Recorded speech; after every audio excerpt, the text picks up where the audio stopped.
ఎందుకో నేను కీర్తించదగిన నాయకుడిని అంటున్నాను అంటే దేవుని వాక్యంలోంచే మీతో నేను మాట్లాడతాను. మొట్టమొదటిగా 3 సద్గుణాలు డాక్టర్ వైఎస్ఆర్ గారి గురించి చెప్పొచ్చు. అది దేవుని లేఖనములో చూస్తే 8వ వచనంలో అక్కడ ఉంటుంది. ఆయన నన్ను పంపిన అనేటువంటి మాట. మోషేను భూమి మీదకి ఇజ్రాయేలుల్ని బంధకాల నుంచి విడిపించడానికి ఎవరు పంపారు అంటే దేవుడు. ఎస్, వాక్యమును ఎరిగినటువంటి నాయకుడుగా డాక్టర్ వైఎస్ఆర్ గారి విషయంలో చూస్తే మొట్టమొదటి సద్గుణం, first of all, he sent by almighty God. ప్రభువు చేత పంపబడిన నాయకుడు. He sent by almighty God. ఎవరో నెడితే ముందుకు రావడం కాదండోయ్, జాగ్రత్తగా వినండి. నాకు ఇష్టం లేదు కానీ నేను వచ్చాను అంటూ ఉంటారు. నో, దేవుడు ఆయనను పంపారు. He sent by him. ఆయన పంపబడినటువంటి నాయకుడు. అయితే దేవుడు తనను ఎందుకు భూమి మీదకు పంపి ఉన్నాడో ఆ కారణాన్ని గుర్తించినటువంటి వ్యక్తి అండి నిజమైనటువంటి నాయకుడిగా. 60 ఏళ్ల జీవన ప్రస్థానం వారిది. 60 వసంతాల భూమి మీద అందరూ కూడా మరవలేనటువంటి ముద్రలు వేసుకున్నారు. ఆయన ప్రార్థన చేసేవారు, వాక్య ధ్యానం చేసేవారు, సహవాసం చేసేవారు, సమస్యలతో సతోతున్న వాళ్ళని ఆలోచించేవాళ్ళు, పరిష్కారం చూపించేవాళ్ళు. ఎస్, కారణం నన్ను ఈ భూమి మీదకి దేవుడు పంపి ఉన్నాడు. He sent by the almighty God. ఈ మాట యొక్క అర్థం అది. యేసు ప్రభు వారు ఈ భూమి మీద ఉన్నప్పుడు తన శిష్యులతో చెప్తున్నటువంటి మాట ఏమన్నాడంటే, తండ్రి నన్ను పంపిన ప్రకారము నేను మిమ్ములను లోకంలోనికి పంపిస్తున్నాను అన్నారు. ఎస్, ఎందుకు అనేటువంటి మాట మనం ఎన్నో కొటేషన్స్ చదువుతుంటాం. పువ్వు పుట్టగానే పరిమళిస్తుంది అనేటువంటి మాట. 1949లో ఆయన భూమి మీదకి వచ్చారు. 25-26 సంవత్సరాల వయస్సులోనే రాజకీయ ప్రస్థానాన్ని ప్రారంభించారు. దైవ చిత్తాన్ని గమనించారని నేను విశ్వసిస్తున్నాను ప్రియులారా. ఎందుకంటే తన ఇష్టం వేరు, దేవుని ఇష్టం వేరు. మన సంకల్పాలు కొన్ని నెరవేరొచ్చు, నెరవేరకపోవచ్చు. కానీ దైవ సంకల్పాన్ని నా సంకల్పంగా నేను స్వీకరిస్తానన్న వారు ఖచ్చితంగా విజయాన్ని సాధిస్తారు. Yes, he sent by almighty God. ప్రభు చేత ఆయన పంపబడినటువంటి నాయకుడు. 1975లోనే రాజకీయ ప్రవేశం చేశారు.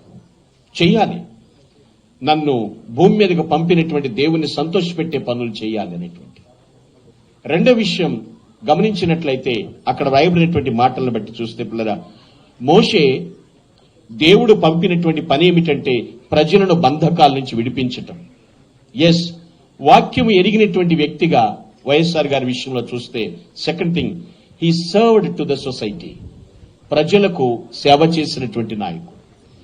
పరిచర్య చేసేవారిని ఎవ్వరు కూడా అంత త్వరగా మర్చిపోలేరండి. ఎందుకనంటే నా జీవితంలో నేను చేసిన మీరు మర్చిపోతే నా అంత మూర్ఖుడు ఒకడు ఉండాలని ప్రతి ఒక్కరు అనుకుంటూ ఉంటారు. ఏది ఏమైనా సరే, ఎస్, ఆయన ఒకటి నిర్ణయించుకున్నారు. నేను యుక్త వయసుకు వచ్చాను, యవ్వన కాలంలో ఉన్నాను, అన్నీ అనుకూలంగా ఉన్నప్పుడు చేస్తే అది గొప్ప కాదు, ప్రతికూలమైనా సరే చేయాలి. He served to the society. మోషే ఈ భూమి మీదకి వచ్చిన పని ఏమిటో గుర్తించాడు. ఎన్ని ఇబ్బందులైనా ప్రజలను బంధకాల నుంచి విడిపించి తీసుకొచ్చాడు, నడిపించాడు. క్షామము నుండి క్షేమం వైపు నడిపించటం. ఈ మాటలు అర్థం చేసుకోవాలి పిల్లలు. విద్యాభ్యాసం చేశారు. గుల్బర్గాలో ఎంబీబీఎస్ చదివారు ఆయన, రాజశేఖర రెడ్డి గారు. 8వ తరగతిలో నుంచే ఆయనకి సేవా లక్షణాలు ఉన్నాయని నేను ఒక పుస్తకంలో చదివాను పిల్లలు. ఎంబీబీఎస్ చదివేటప్పుడు కూడా తోటి విద్యార్థికి ఆయన పే చేశారు, ఫీజు కట్టారు. ఆ సేవా తత్పరత ఉంది, సేవ చేయాలనేటువంటి విషయాలు. 33 సంవత్సరాల వయస్సులోనే పిసిసి ప్రెసిడెంట్ గా ఆయన ఎన్నికయ్యారు. కారణం ఏమిటంటే దైవ ధ్యానాన్ని మరువలేదు, దేవుని శిలువ విలువలను ఎక్కడా కూడా మర్చిపోలేదు. నాకు ఈ ఆయుష్ ఇచ్చింది, ఆరోగ్యం ఇచ్చింది ఆది సంభూతుడు కాబట్టి ఆయన ఆనందింప చేస్తాను అనేటువంటి తృష్ణ వారిలో ఖాళీగా ఉండనివ్వలేదు పిల్లలు. Yes, he served to the society. ఒకటి అనుకునేవారు ఆయన, లీడర్షిప్ అంటే this is not an administration. Leader అంటే ఎటువంటి వారిని ఆయన చూపించారు. హీ వాజ్ ఎ హ్యూమనిస్ట్, మానవతావాది. అధికారం కంటే మానవత్వం గొప్పదని ఆయన భావించారండి ఆయన. అందుకనే అధోగతిలో ఉన్న ప్రజలను పురోగతి వైపు, దట్ మీన్స్ ప్రగతి వైపు నడిపించారు. He served to the society. ప్రతి ఒక్కరు కూడా మనం నేర్చుకోవాల్సిన గుణలక్షణాలు ఉన్నాయి. 1999 నుంచి 2004 వరకు కూడా ప్రతిపక్ష నేతగా ఆయన జీవించారు. ఎప్పటికీ కూడా భక్తి విడిచిపెట్టలేదు. ఏం చేశారు అనేటువంటి విషయాన్ని కాదు పిల్లరా. ఏప్రిల్ 9, 2003లో పాదయాత్ర ప్రారంభించాడు ఆయన. అప్పుడు ఉమ్మడి ఆంధ్రప్రదేశ్లో 11 జిల్లాల్లో 56 నియోజకవర్గాల్లో 68 రోజుల్లో 1470 కిలోమీటర్ల పాదయాత్ర చేశారు. ఎందుకు ఈ ప్రస్తావన తెచ్చానో మీకు నేను చెప్తాను పిల్లలు. ఈ సర్వ్డ్ టు ద సొసైటీ అని చెప్పాను. సమాజ సేవ, దేవునితో కలిసి సేవ, దేవుడిచ్చిన ఆయుష్కాలమును ఎలా ఉపయోగించాలో ఖర్చు చేశారు ఆయన. ఫ్యామిలీతో కూర్చున్నా, కార్యవర్గంతో కూర్చున్నా ఒకటే తపన, ఏమిటంటే ప్రజలకు ఏదో చేయాలి. ప్రభు నాకు ఇచ్చిన ఆయుష్కాలాన్ని బట్టి ఏదో చేయాలి. ఈరోజు ప్రపంచవ్యాప్తంగా ఆయన్ని జ్ఞాపకం చేసుకుంటున్నాం. ఆయన జయంతిని పురస్కరించుకుని దేవుని స్తుతించడానికి కారణం ఒకటే పిల్లలు. దేవునికి ఇచ్చిన ఆయుష్కాలంను బట్టి, దేవుడిచ్చిన ఆయుష్కాలం ఆయన సేవ చేయడం. ఒక సైన్స్ విషయాన్ని మీకు చెప్పాలి ఈ సందర్భంలో. ఏమిటి అంటే, చీకట్లో మెరిసే ఎద్దు కళ్ళును చూసి గెలీలియో అనేటువంటి సైంటిస్ట్ లెన్స్ సూత్రాన్ని కనిపెట్టారు. టీ పాత్ర పైన క్రిందికి పైకి లేచే మూతను బట్టి జేమ్స్ వాట్సన్ ఆయన స్టీమ్ ఇంజిన్ కనిపెట్టారు. అంతేకాదు, యాపిల్ ఫ్రూట్ నేల మీద పడేటువంటి విధానాన్ని చూసి సైంటిస్ట్ అయినటువంటి న్యూటన్ గారు లా ఆఫ్ గ్రావిటేషన్ కనిపెట్టారు. ఇవి ఎందుకు చెప్పాను అంటే, డాక్టర్ వైఎస్ రాజశేఖర రెడ్డి గారు పాదయాత్ర ద్వారా ప్రజలకు ఏది అవసరమో అనేటువంటి సంక్షేమ పథకాలన్నీ కూడా భూమి మీద తీసుకొచ్చారు. చూడండి, దైవ దర్శనం కలిగినప్పుడు మన ముఖంలో చూడండి ఎంత ఆనందం ఉంటుందో. ఎస్, నేను ఎవరినైతే చూసడానికి వెళ్ళానో వాళ్ళు నా ముందు నిలబడ్డారన్నప్పుడు ఎంత ఆనందం. అయితే ఆయన ముఖంలో చిరునవ్వు ఉండేది. అది కూడా ఎప్పుడంటే, ట్రబుల్స్ ఎదుర్కొన్నా కూడా చిరునవ్వు చెరగలేదు. So thirdly and finally he smiled in the troubles. ప్రతికూలతలలో కూడా చిరునవ్వు చిందించిన గొప్ప నాయకుడు ఆయన. ఎస్, భక్తులు అనేక మందిని మనం గమనిస్తూ ఉన్నాం. ఇప్పటికీ కూడా ఎవరు కూడా మరవలేరు.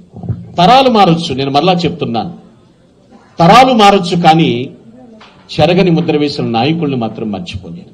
ఈరోజు నేను ఒకటే చెప్తున్నాను, ఎప్పుడైనా సరే ఎలాంటి పరిస్థితుల్లో ఉన్నా, ప్రతికూల ఫేస్ వచ్చినా సరే ఒకటే, గాడ్ ఈజ్ విత్ మీ, దేవుడు నాతో ఉన్నాడు, always is with me, he leads me, నన్ను నడిపిస్తున్నాడు.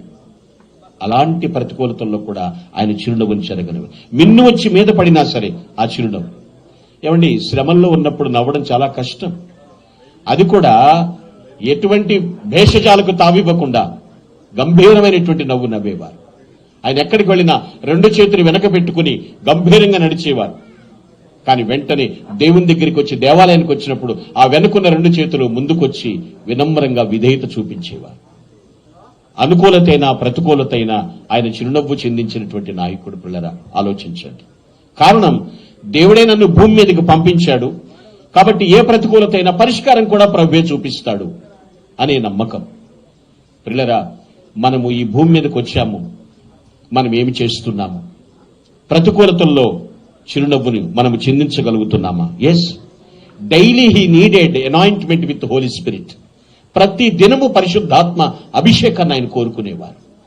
వేకువజామున లేవడం, ప్రార్థించటం, దైవధ్యానం చేయటం, అదే తన కుటుంబానికి నేర్పించారు, తన వారసులకు నేర్పించారు, తను వెంబడించిన వారికి నేర్పించారు. బద్ధ శత్రువు అయినప్పటికీ కూడా ఒక్క చిరునవ్వుతో వచ్చి హగ్ చేసుకునేటట్లుగా, ఆలింగనం చేసుకునేటట్లుగా తన తత్వం ద్వారా మూర్తిమత్వాన్ని చూపించారు ఆయన, డాక్టర్ వైఎస్ రాజశేఖర రెడ్డి గారు. He smiled in the troubles. పిల్లరా, నేను ఈ దినపు వాక్యాన్ని ముగించబోయే ముందు నేను చెప్తున్నాను, he was the laudable leader, కీర్తించదగినటువంటి నాయకుడు. బైబిల్ వాక్యంలో రాయబడినట్లుగా మోషే వంటి ప్రవక్త ఇజ్రాయిల్లో ఇది వరకు పుట్టలేదు, నిజమే. డాక్టర్ వైఎస్ రాజశేఖర రెడ్డి గారి యొక్క అలాంటి నాయకుడు, ఎంత గొప్ప జీవితం పిల్లరా, మరువలేము, మరపు రాదు, కీర్తించదగినటువంటి నాయకుడు. కారణం, లక్ష్య సాధన దిశ వైపు సాగిపోయారు. దైవ సంకల్పాన్ని గమనించి ముందుకు సాగిపోయినటువంటి వ్యక్తి. చాలా మంది చెప్తారు, ఆయన పుట్టుకతో సీమ పులకరించిందంటారు. సీమ మాత్రమే పులకరించలేదండి, ప్రత్యక్షంగా పరోక్షంగా ఆయనతో పరిచయం ఉన్న ప్రతి ఒక్కరూ కూడా పరవశించారు. ఎందుకో తెలుసా? అందరూ చెప్పినటువంటి మాటే, ఆయన దేవుని కృపను బట్టి అధికారంలోనికి రాగానే వర్షంతో పులకరించిపోయింది. సాక్ష్యం, ప్రత్యక్ష సాక్ష్యాలు కూడా. క్షామం పోయింది, సంక్షేమం పుట్టుకొచ్చింది. మరవలేనిటువంటి జీవితం అన్నమాట. నేను ఒకసారి కూర్చున్నప్పుడు డాక్టర్ వైఎస్ఆర్ గారిని జ్ఞాపకం చేసుకుంటున్నప్పుడు ఒక చిన్న స్టాటిస్టిక్స్ చేశాను.